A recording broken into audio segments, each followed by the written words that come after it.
This is HSBC Global Viewpoint, your window into the thinking, trends and issues shaping global banking and markets.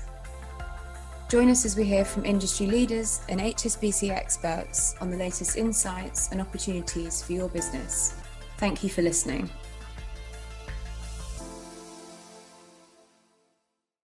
You're listening to the HSBC Global Research Macro Viewpoint, our weekly review of the key reports from our economists and strategists across the globe. Coming up this week, we look at why Asia's economies face a bumpy second half of the year. We examine China's fiscal and monetary response to the latest wave of COVID-19. And we look at what's next for the oil market as concerns mount over the global economy. This podcast was recorded on Thursday, the 30th of June, 2022. Our full disclosures and disclaimers can be found in the link attached to this podcast. Hello, I'm Aline Van Dyne. And I'm Piers Butler. We begin in Asia, where our team has just published our latest quarterly report. And headwinds in the region are stiffening with inflationary pressures, including rising food prices, and a weakening trade cycle posing risks to growth. Fred Newman is our chief Asia economist, and he joins us from Hong Kong. Fred, welcome to the podcast. Thank you for having me. So Fred, what's your broad outlook for Asia over the next quarter? It's a bit of a convergence is a theme we like to run with. And what we mean by this is that China's economy will likely pick up steam in the third quarter, partly because they're snapping back, quote unquote, from the virus restrictions that we saw, containment measures that impacted the economy in the second quarter.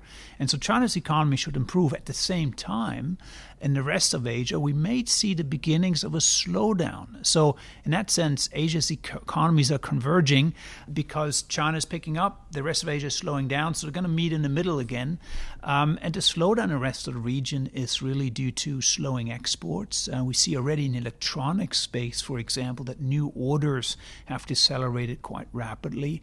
U.S. consumers are starting to pull back. So broadly speaking, that export engine is starting to sputter. And that's why really there's a bit of a convergence in growth rates across Asia. Like everywhere else, interest rates are going up across Asia. What sort of impact is that having? Well, rising interest rates certainly slow down economic growth, and many Asian economies really have to ramp up their interest rate hikes. So if you think about ASEAN, for example, Indonesia hasn't even started yet, but we think they will start soon. Malaysia, Thailand, Philippines, India, Australia, Korea, all of these economies will continue to raise rates in the third quarter, and that will slow down domestic demand in addition to the slowdown in exports. But there are two important exceptions actually to the tightening story. One is the PBOC in China actually has an easing bias still because they need to pump more stimulus into the economy to get the engine running again. And in Japan, the BOJ is not really wavering from its path, which is to keep maximum easing, obviously reflect in the weaker yen. But those are the two standouts. Central banks in Asia just simply not budging at this point. Fred, is there any threat of a recession? So we don't think there's really a recession lurking in the wings for Asia just yet. Might be an issue for late 2023, perhaps in some markets like New Zealand, but it's not really a broad-based risk. Now, we talked about the slowdown in exports. That certainly is always a headwind for Asia, but remember that we also expect China's demand to stabilize, and that's very important because it puts a floor under export growth for the rest of the region. In fact, China is a more important export market than the US or Europe, and so to the extent that we do see stabilization in demand in China, pickup in demand, that actually helps us avoid a recession in the rest of the region. And so from that perspective, the recession risk really isn't all too high at this stage across Asia. Now, food inflation is a key focus of the report. What's the main takeaway?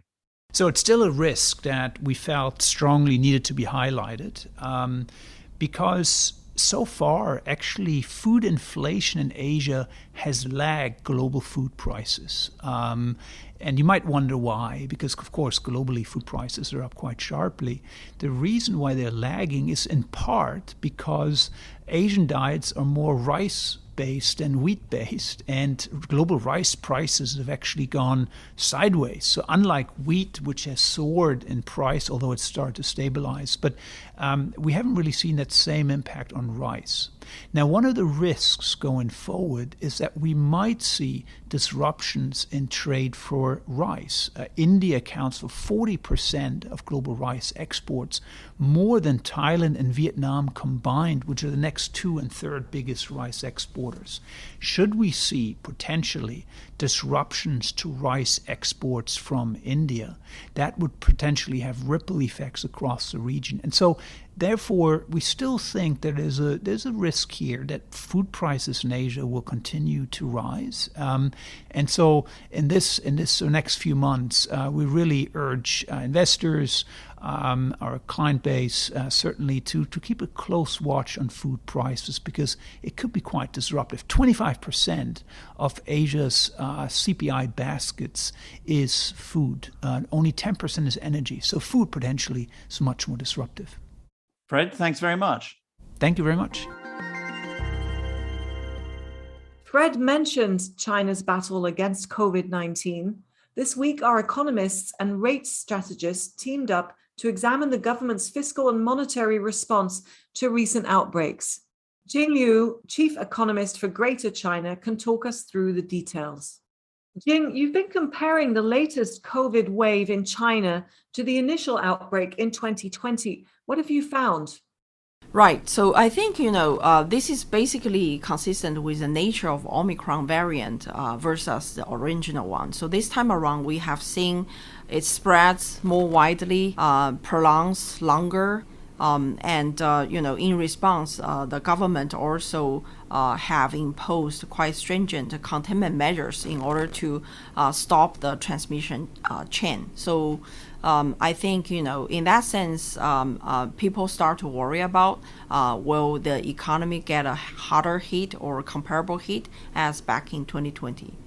And what about the economic policy response? Is that comparable? Right. So I think, basically this time around, the good thing is Omicron, the variant is not as toxic as the original one. But given the widespread and long-lasting nature, we see the government, already try to put together the measures which are in large sense comparable to the 2021. For example, when it comes to the fiscal policy, we see the very familiar measures such as tax cut, basically the issuance of special government bonds, as well as various deferrals of the social security payment, and also the rental waivers, so on and so forth. So I think for the fiscal policy, in many ways, it's comparable. When it comes to monetary policies, probably this time around, PBOC is not given as punchy kind of policy support as last time for obvious reasons. The Fed is hiking, so there is some concern on the divergence of monetary policy. But still, if they want to, they can inject liquidity through the relending schemes and so on. And is there anything that's concerning investors in terms of the current policy response? Yeah, sure. Because last time we saw China rebounded with a very sharp V shape, and accordingly, the focus for the PBOC and other financial regulators start to be, the kind of a speculation in the market. So they start to become very hawkish and withdraw some of the support in the second half of 2020. So the question naturally from fixed income investors is, will China rebound very quickly so the policy support will fade away in the second half of this year? We don't think so. I think, basically this time around, because of the nature of the Omicron, actually the lifting of containment measures by the government tend to be slower than last time. As a result, the disruption to, for example, supply chain will also only normalize with a longer time. So the recovery path will be more like a U shape or a V shape with a much slower slope going upward.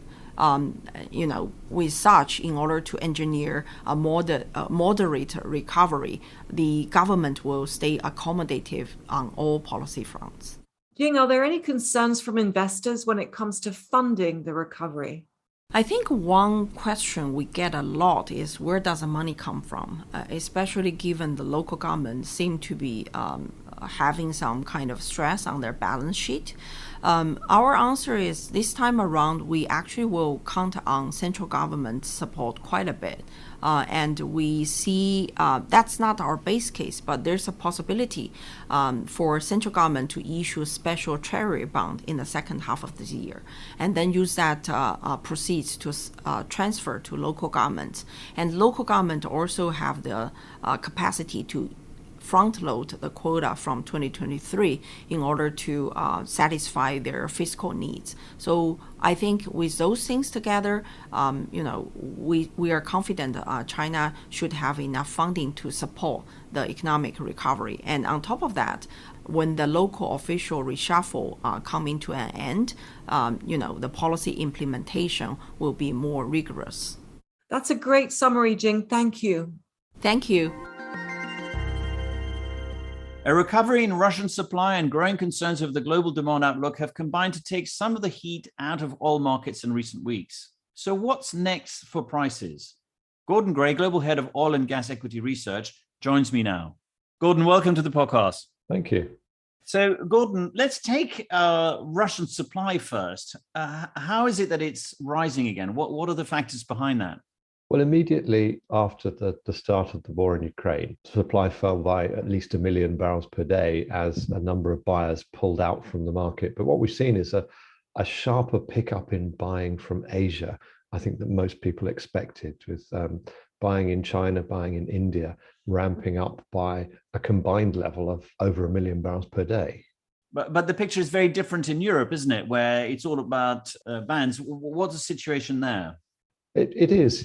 We've just had within recent weeks an announcement by the EU of an embargo on importing Russian oil, as well as an embargo on insurance of shipping Russian oil cargoes worldwide. But none of those have actually kicked in yet. They're effective towards the end of this year. So, what we've seen in Europe is a significant reduction of buying of Russian crude oil. It happened quite quickly in April, May. There's still more to happen, but those measures haven't officially kicked in yet. And the third element is what is kind of developing now, which is this fear of a recession. How is that going to play into the supply and demand equation? Well, demand in the first and second quarter is actually down a bit from the fourth quarter last year anyway. Part of that has been a bit of a slowdown because of price effects. There's some seasonality in there as well, normally at this time of year. But also there's been a quite significant effect from the lockdowns in China. If we look from here towards the back end of this year, I think you can expect a bit of a boost to demand as and when those lockdowns are eased. Playing off against that, though, we're already seeing signs of erosion to demand in the latest figures in the US, for example, for gasoline demand, diesel demand. And I think demand estimates have come down. I think they could well come down even more, particularly looking into next year. The uncertainty is leaving a very, very clouded picture for demand. But I do suspect consensus estimates on demand growth into 2023 are probably too high. Nevertheless, you're telling us that we shouldn't get too carried away about the supply and demand situation. It's still going to remain relatively balanced? Well, I think there are a couple of big ifs around this. If buying of Russian crude by India and China continues to ramp up, as we think it will, then and if demand growth expectations come down, then the market looks like it could be broadly balanced over the next 1 to 2 years, but broadly balanced at a level where OPEC spare capacity is falling to levels that by historical averages are extremely low, where there's just very, very little flex in the system. So you need demand growth expectations to come down. You need for the equation to work, I guess, and for the market not to get overheated once more. Gordon, thanks very much. Thank you. So that's all from us today. Thank you to our guests, Fred Newman, Jing Liu, and Gordon Gray. Thanks very much for listening. We'll be back again next week.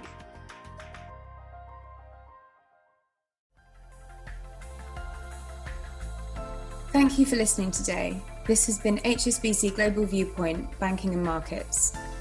For more information about anything you heard in this podcast, or to learn about HSBC's global services and offerings, please visit gbm.hsbc.com.